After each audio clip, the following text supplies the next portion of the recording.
प्रथम सर्वांना hi hello नमस्कार. कशा आहात तुम्ही सर्व? अगदीच मस्त आणि मजेतच असाल. आपल्या नवीन व्हिडिओमध्ये तुमचे अगदी मी मनापासून स्वागत करते. तर आज मी तुम्हाला सांगणार आहे की जी आपली मांडणी असते ना, रॅक वगैरे भांड्याची मांडणी, तर त्याचाच मी आज काय करणार आहे ना ते तुम्हाला दाखवणार आहे. बघा, ही पाठीमागं तुम्हाला मांडणी दिसत आहे आणि ही ना असं नळ्याची मांडणी आहे. नळ्याची मांडणी असेल ना तर कसं आपण पेपर वगैरे टाकतो, पण पेपर टाकल्यानंतर थोडंसं वल्ले वगैरे भांडे असले का थोडंसंही पाणी पडलं का ते खराब होतं आणि धूळ जर त्याच्यावर साठत गेली का नंतर ते एवढं विचित्र दिसतं ना ते घाण. अक्षरशः असं वाटतं की 8च दिवसाला पेपर बदलावे. बट एवढे न्यूजपेपर तरी आपण किती आणून आणणार ना, सतत बदलायचा पण कंटाळा येतो एकतर. हे प्रत्येक मैत्रिणीचं म्हणजे उदाहरण असेल बरं, म्हणजे प्रत्येकीलाच असं कंटाळा तर येत असेल ना. तर मी तर त्याच्यासाठीच काय करणार आहे, माझ्याकडं कार्पेट होतं आणि ही आयडिया कशी आली बघा. हे किचन वाट्याचा खालचा जो स्पेस आहे ना, खालचा जो भाग आहे ना, तर तिथे मी कार्पेट टाकलं होतं. त्यावरून म्हटलं की ह्या रॅकमध्ये पण जर आपण टाकलं तर ते छानच दिसेल, म्हणूनच मी इथं तिथं टाकून घेणार होते. तर कसं दिसतं ना ते पाहण्यासाठी व्हिडिओ शेवटपर्यंत नक्की पहा.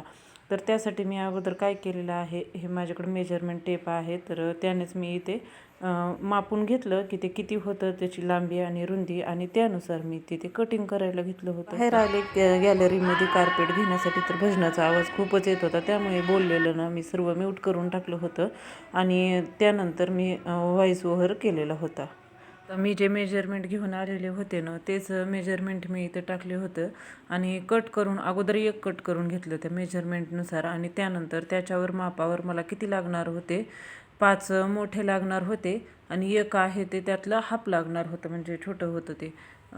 तर मी तशा प्रकारेच कट करून स्वच्छ धुवून वगैरे ते सुकवायला ठेवून घरामध्ये आणलेले होते आणि बघत होते मेजरमेंट व्यवस्थित बसत आहे की नाही म्हणून. एक अगोदर ठेवून पाहिलं तर थोडंसं काही ज्या ठिकाणी जास्त होतं ते कट करून घेतलं आणि त्याच्या अगोदर हे मांडणी बघा पूर्णपणे मी रिकामी केली होती. भांडे वगैरे काढून घेतले होते आणि भांडे वगैरे काढून ना ते आता मला व्यवस्थित तिथे पॅक करायचे होते. हा पसाराही बघू शकता तुम्ही भांड्याचा सगळा. तर त्यानंतर मी पटापट ठेवून वगैरे घेतले. तर कार्पेट ठेवले होते ना, मला एवढं भारी वाटत होतं, छान वाटत होतं मला तरी. फील मनाला असं म्हणजे समाधान वाटत होतं, कारण घरामध्ये जर आपण काहीतरी वेगळं केलं ना, इथली वस्तू तिथं जरी ठेवलं तरी समाधान असतं असं म्हणतात. तर तेच आपल्याला काम भरपूर केल्यासारखं वाटतं. तर तसंच काही माझ्या बाबतीत पण होतच असतं. मी उगाच इथली वस्तू तिथं ठेवते आणि आपलं दिवसभर कामाचं म्हणजे दिवस कामामध्ये भरून काढण्याचा प्रयत्न करत असते. तर इथं मी हे केलेलं आहे बघा, असं छानपैकी भांडे वगैरे ना मांडणीमध्ये मांडून घेतले होते आणि ते व्यवस्थित बसलेही होते, तुम्ही बघू शकतात. आणि तुम्ही देखील असा कार्पेटचा उपयोग मांडणीसाठी करू शकता, जेणेकरून तुमची मांडणी ही छान दिसेल. आणि तुम्हाला एक डेमो म्हणून दाखवते बरं.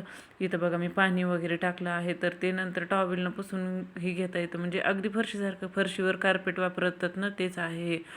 तर अशा प्रकारे तुम्ही हे नक्कीच याचा उपयोग करू शकतात. आणि टम्म फुगलेली पुरी बघू शकतात.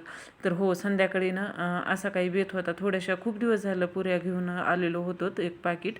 तर त्यासाठीच यांना सांगितलं की येताना पाणी वगैरे घेऊन या पाणीपुरीसाठीचं. मग त्यांनी पार्सल पाण्याचं आणलं होतं, आम्ही काय घरी वगैरे तयार केलेलं नव्हतं. आणि त्यानंतर खिचडी लावली होती आम्हाला खाण्यासाठी, त्यासोबत थोडेसे पापड देखील भाजून घेतले होते. आणि मयू असं मस्त एन्जॉय करत होती. तर तिला पाणीपुरी खूप आवडते ना, मग पण घरच्या तेलामध्ये तळलेली ही पाणीपुरी कशी वेगळीच असते आणि घरचीच टेस्ट असते, हो ना. तर बघा, हे पुऱ्यांचा असा काही कुडुम आवाज देखील येत होता. तर मी आणि मयूने इथं मस्तपैकी अशा पुऱ्या वगैरे भरून घेतल्या होत्या आणि तिनं छान असं एन्जॉय केला. सार्थक थोडा रुसला होता. चला इथंच एंड करते, बाय.